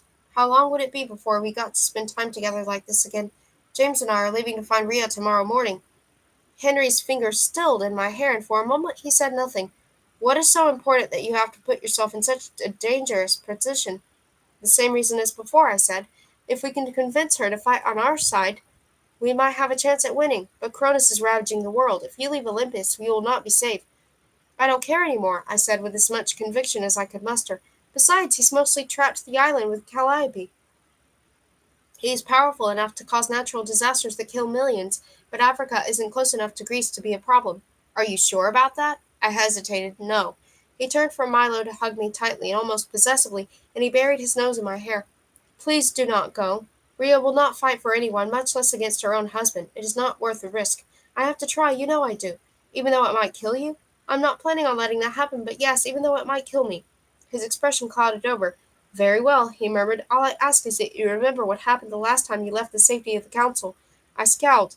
"I get it. Something bad might happen if I leave Olympus.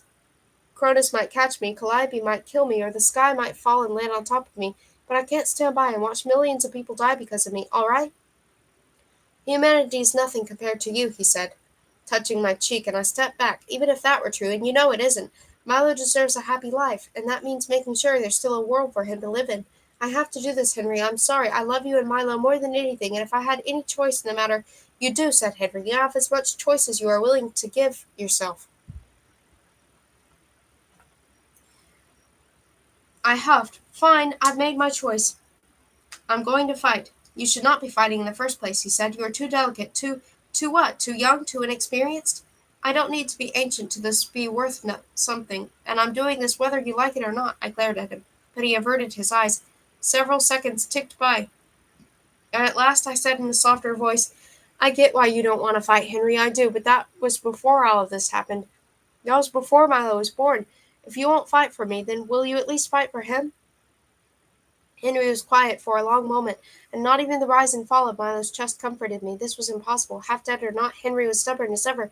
After caring for the baby all this time, he knew Milo even better than I did, and that was the part that I didn't understand. How could anyone look at that face and not want to rip the world apart to get him back? How could Henry not need to protect his own son and give him the future he deserved? "We will discuss it once you have made contact with Rhea," he finally said. "I will not promise anything, but if there is any way I can help, I will. As it stands, I am rather stuck. That was as much of a concession as I was going to get. I stood on my tiptoes to try to kiss him, but like he had every other time during our visits with Milo, he turned his head so I only captured the corner of his mouth. "Thank you," I said, refusing to let his distance faze me. Maybe he was Sleeping Beauty and a kiss would wake him up and take him away from his son. If only it were that easy. "You are welcome." He reached into the crib and picked up the baby. "We will be here waiting when you return." "You'd better be." I held my hand above Milo's forehead as close as I could get without going through him. "I love you both so much. You know that, right?" Milo waved his arms as if reaching for me, and Henry kissed his hand.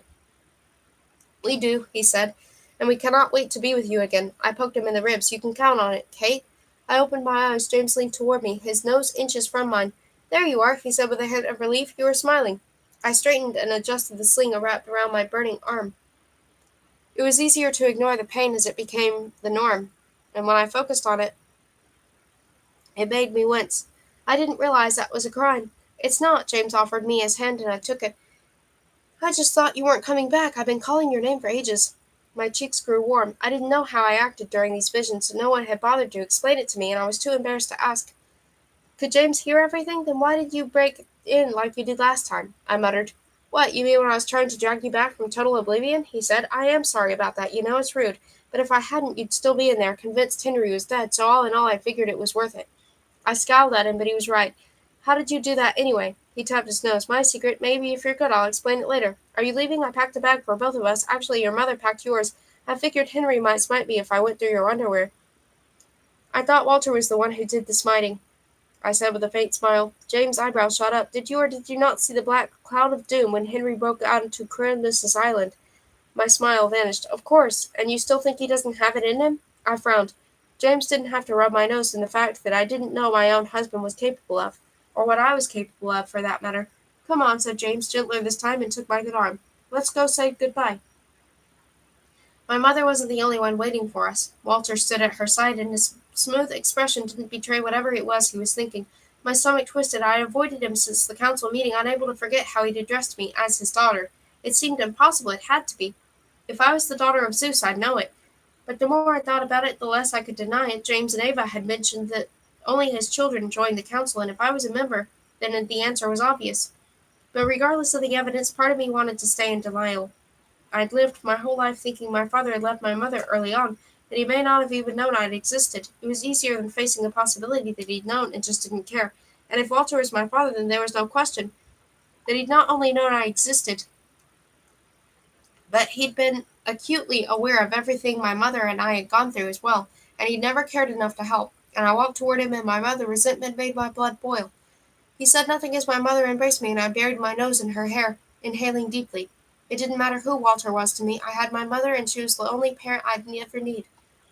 "Where are the others?" I said. Not that I expected them to care that I was leaving, but I figured they'd at least want to give James a decent send-off. "Attempting a coral Cronus fully back to the island," said my mother grimly. "We will be joining them once you leave." Fear swept through me. I had never thought of her as a soldier. She'd fought hard against the cancer that had eventually taken her mortal life, of course. But this wasn't cancer, this was war, and the thought of my mother fighting alongside the likes of Dylan and Irene and Walter made my head spin. She was the gentlest person I knew. No one could afford to sit this one out, though. If I knew how to fight like they did, I'd be on the front lines too, using every bit of power I had inside me to get my son back. As it stood, the only way I had to help was this, and that was why no one, not even Henry, would even talk me out of it. "Kate," said Walter, and my mother let me go. "You understand that Rhea is equally as strong as Cronus, do you not?" I eyed him. We looked nothing like each other, but when the gods did change forms, that didn't mean much. "Yeah, I know. Isn't that the whole point?" "Yes," said Walter, giving my mother a look I didn't understand. "That also means if you press her to do something she is not willing to do, if you upset her in any way, she has the potential to equally as devastating to our cause." "So you want me to suck up to her?" I said. "We're in the middle of a war." "Yes, I am aware," said Walter dryly. "I am merely asking that you show her the respect she deserves. She is our mother. Your grandmother twice over." "Excuse me?" I blurted. My mother squeezed my elbow, and I shook her off. It was one thing for me to at least have the choice to pretend to be blissfully unaware of his role in my life, but for him to force this on me now, something inside me snapped. "If you're finally going to admit that you're my father, now is not the time, Kate," said my mother. "It's never the right time," I said sharply. "It's a simple yes or no, Walter. Are you my father?" He raised his chin and looked down at me. Yes, I never thought there was a question. As if it was no big deal. As if the years I'd spent taking care of my mother on my own didn't matter. I'd cried myself to sleep countless nights, terrified I'd wake up and be alone in this world. And all this time, not only had my father known about me, but he'd known exactly where we were and what we were going through. And I guess it's a good thing I never thought I needed a father, I said. Now, if you don't mind, I've got a Titan to find. Kate, said my mother, reaching for me, but I yanked my arm away. Her lips parted in surprise, and guilt ripped my heart more painful than anything Cronus could possibly do to me, but I stood my ground. We need to go. I slid my hand into the crook of James' elbow and took a step back, ignoring the way my throat tightened. I wasn't going to cry, not over Walter, and especially not in front of him. For the first time in our relationship, James kept his mouth shut. Instead, he nodded in Walter and Mother's direction. My parents' direction, I realized. For the first time in my life, I had parents. That should have made me giddy with excitement, or at least it should have been a glimmer of happiness during one of the worst times in my life. Instead, it made me nauseous. Goodbye, sweetheart, my mother whispered. Before I could say goodbye in return, golden light flashed from all directions, and bright spots of color burst in front of me as the sunset floors vanished. James and I appeared on a grassy hill, and I blinked. Sheep's Meadow in Central Park, the exact spot I met my mother every night I'd spent in Eden. We were surrounded by people, but none of them so much as glanced up at our appearance. Could they see us, or had James done something to make them think we'd been there the whole time? Why are we in New York? I said. Is Rhea here now? Rhea, what would she be doing here? Said James as he guided me down the hill. She's still in Africa. Then why aren't we in Africa? I said, and James smirked. Clearly he was enjoying my ignorance. We're here because this was where Olympus happened to be. I hesitated. I thought Mount Olympus was in Greece. Mount Olympus is, but Olympus, the council's home, isn't in a fixed spot. Well, no, it is, he amended, gesturing to the sunset that stained the New York sky. It's caught eternally between day and dusk. Right, hence the interior decorating. So why can't we just appear there? Because I miss traveling and it happens to be what I'm good at. James took my elbow, his hand warm even though my letter. We're handling things the old-fashioned way and catching the first flight to Zimbabwe. It'll give us some time to map out our game plan, and I figured stretching your legs would do some good. Besides, only the 6 siblings can disappear and reappear another place, and now you too, I suppose, once you learn how, he added. I bet Walter would teach you once we get back. The mention of Walter turned my stomach. Why can't I do it too? James raised an eyebrow. You're complaining? Of course not, I bit my lip. I can't because both my parents, I could barely force the word out, are part of the original 6. Then Nicholas and Dylan could too, so why? Because otherwise you're not going to be very good at traveling through the underworld, are you? James untangled his arm from mine and wrapped it around my shoulders instead. I'm sorry, Kate. Walter should have told you ages ago. A bitter taste filled my mouth. Sorry wasn't going to fix anything. Doesn't matter, I don't need him. He is a bit of a womanizer, agreed James. Definitely not a good role model for the baby. Thankfully, Milo has Henry to look up to. For a moment I was silent. James didn't need to know whether or not Henry would ever wake up again. We didn't even know if he'd still be alive by the time we got back. Your optimism continues to defy reality, I mumbled. I was right about your mother, he said, and I shook my head. No, you weren't. She died, her mortal form, anyway, and you had no idea I was going to pass the test. You didn't know if I'd ever see her again. James waved off my objections. Either way, this isn't optimism, this is fact. Henry's going to make it. He was baiting me, the jerk, but no matter how boldly I didn't want him to give him the satisfaction of knowing he had me hooked. I couldn't resist. Fine, I give. How can you possibly be so sure? Grinning, James leaned toward me, his lips brushing the shell of my ear. Because, he whispered, Rhea can heal him. Chapter 5. Underneath. Did you know? I stood beside Milo's crib, gazing down from a sleeping form as Henry stood across from me. He looked different, more distant somehow, as if he was somewhere else as well. He barely looked at me, and he stared unblinkingly down at the baby. Did I know what? He said after a long moment. Was he even listening? Did you know that Rhea could heal you? I said, keeping a stranglehold on my temper. Everything that had happened wasn't Henry's fault, of course, but still. Had he known this whole time? Was Walter aware? Was my mother? I suspected, said Henry, and his eyes glazed over again. Whatever he was, I sure hoped it was more important than his own life. I did not want to give you false hope. Bull crap, I said. You didn't want to give me any hope at all. Several seconds passed, and finally his gaze met mine. Are you going to try? Try what? You're her son, aren't you? I said, in a manner of speaking. Then why would she say no? She does not like to bother herself with our affairs, said Henry. I'm sure she won't mind pulling herself away from whatever she does in order to heal you, I said. Why was he being so difficult? Kate? I froze at the sound of James's voice, but Henry didn't so much as frown. Kate, come back, said James. The words were more than a whisper. It's important. It was always important. I sighed inwardly and leaned over the cradle to give Henry a kiss on the cheek. I have to go. I'll be back soon. Of course, he said distractedly, once again staring down into the crib. His gaze wasn't focused on Milo's face, though. It was as if he was looking through him. What was going on? The nursery faded, replaced by the interior of an airplane. Despite the ample room first class provided, my arm ached from the way I leaned against the window and I winced. There were only tickets we could get, and James had insisted Henry would pay him back.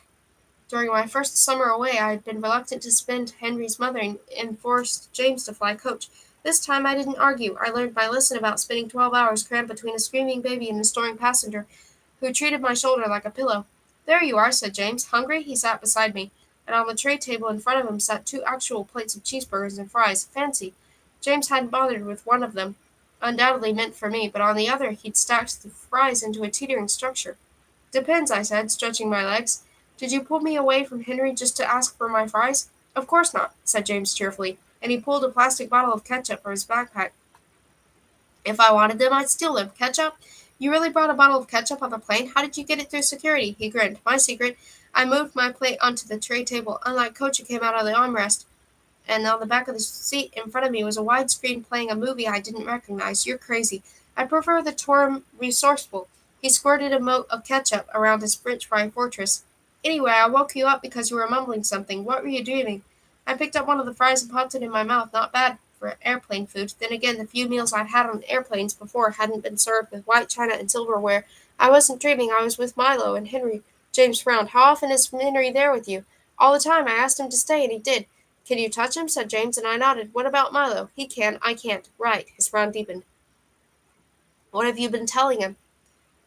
Wait, I can't have a private conversation with my husband without you butting in? James set his bottle aside and faced me. Did you tell him where we're going and what we're doing? Of course, I said. Well, no, I mean, I told him what we're doing and that we're going to Africa. I didn't mention Zimbabwe specifically. Good. He brushed his fingers against mine, and I pulled away, folding my hands together and setting them in my lap. Friends or not, he'd intentionally hurt Henry all those years ago by having an affair with Persephone. While Henry must have been willing to forgive, he undoubtedly hadn't forgotten, and I wasn't about to give him any more of a reason to worry. How has he been treating you? Has he said anything strange, done anything that didn't seem quite right? What is this, 20 questions? I leaned back in my seat, leaving my plate all but untouched. It's none of your business. Yes, it is. We've never had a situation like this before. During the first war, obviously, I wasn't alive back then, but Walter, I don't want to hear it. Not when it had anything to do with Walter. You need to. James's voice was surprisingly kind. It doesn't matter who Walter is to you, all right? Forget about him. He's not important right now. He's never been important. As far as I was concerned, he never would be. I wouldn't go that far, said James with a wry smile. He is king of the gods and head of the council, after all. We're all his children, you know that. So what, are you saying I'm stupid for not figuring it out sooner? I said, and though James shook his head, I still felt like an idiot. He was right. He and Ava had told me that every younger member of the council was one of Walter's children. You're not stupid, said James. Not at all. Walter, he's the stupid one for not stepping in to act like your father when Diana told us her mortal body had cancer. Your mother wanted him to, she added. So don't be peed off for all of this, all right? She fought hard to get him to show up. Philip even volunteered to step up as your uncle, but in the end, Walter decided to going through that alone would give you a better chance of passing the tests. I whispered, half expecting a bolt of lightning to tear through the sky and knock us out of the air. Most of the time, agreed James. He doesn't understand emotions well, I guess. Wasn't a great father to any of us except for maybe Ava, and she was adopted. Can't blame him too much, though. He didn't exactly have the greatest role model either.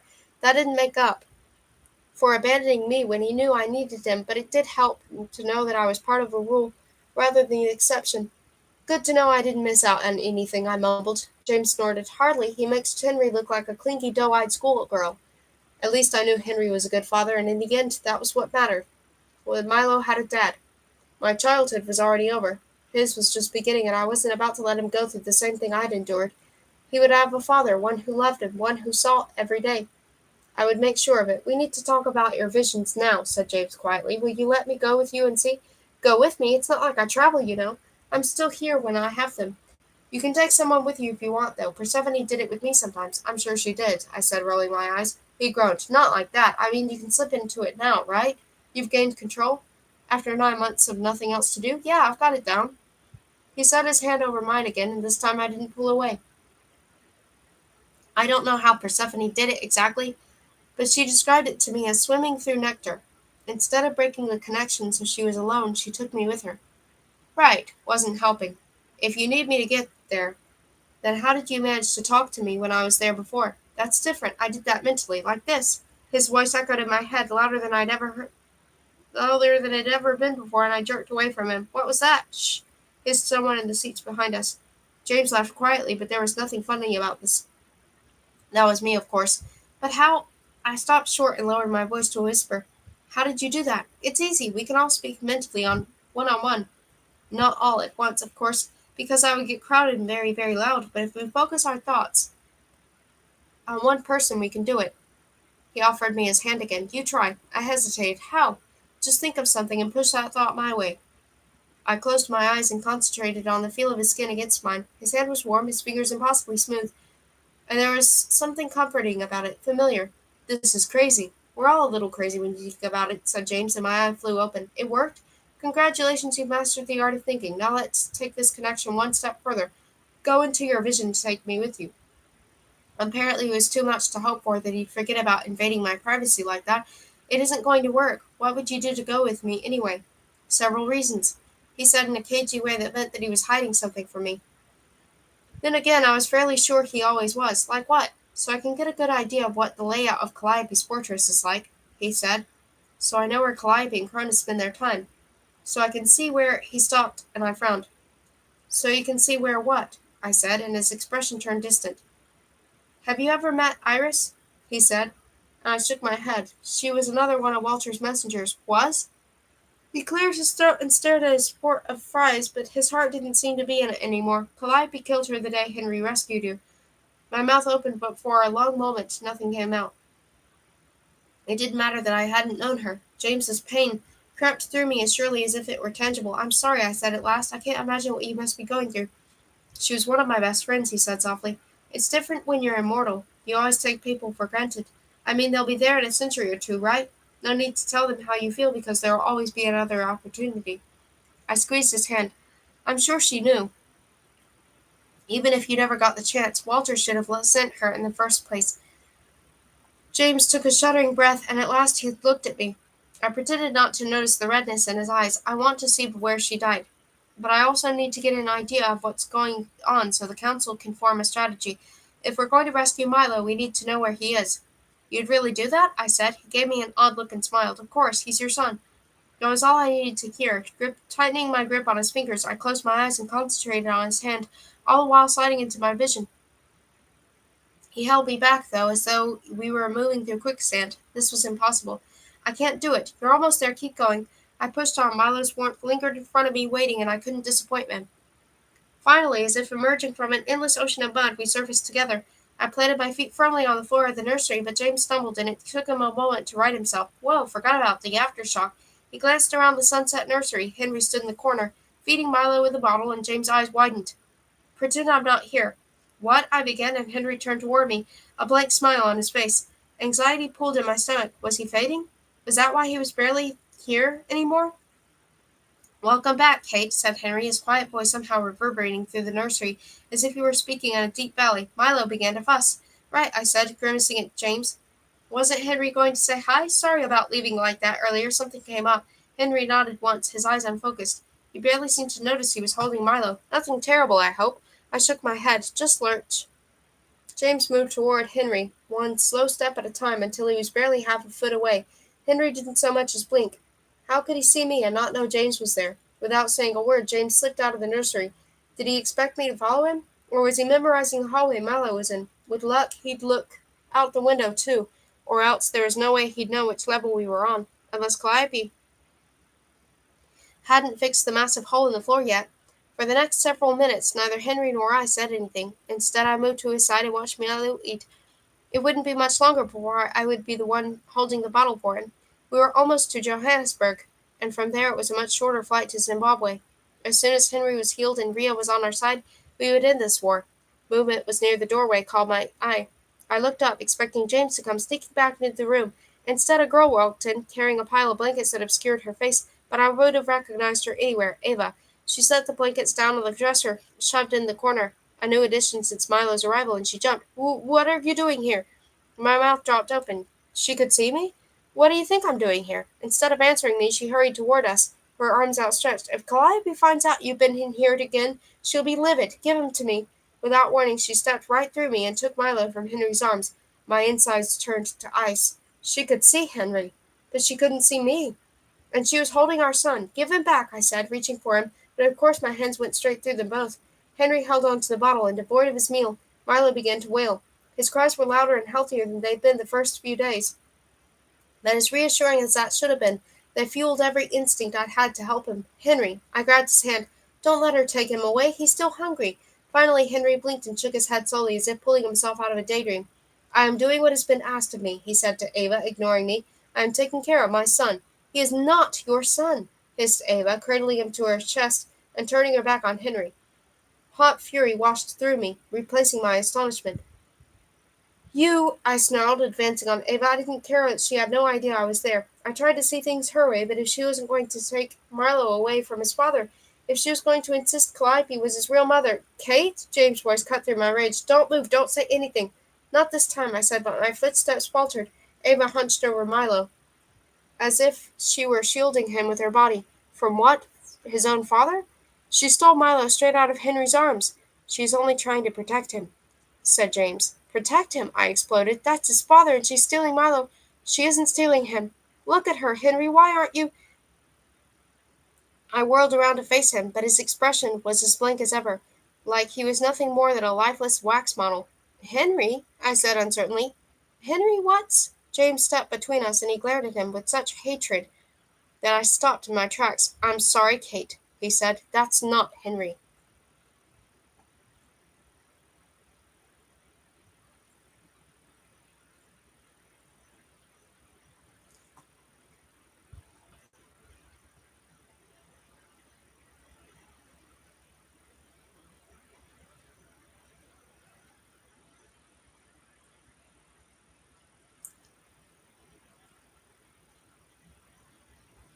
Okay. Um, like I've done the other times, I'm going to stop now. It's at chapter 6. Then I'm going to go ahead and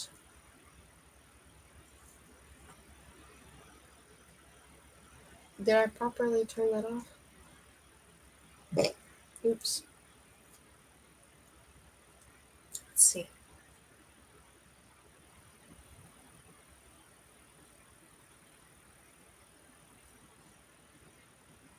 Okay, maybe that worked.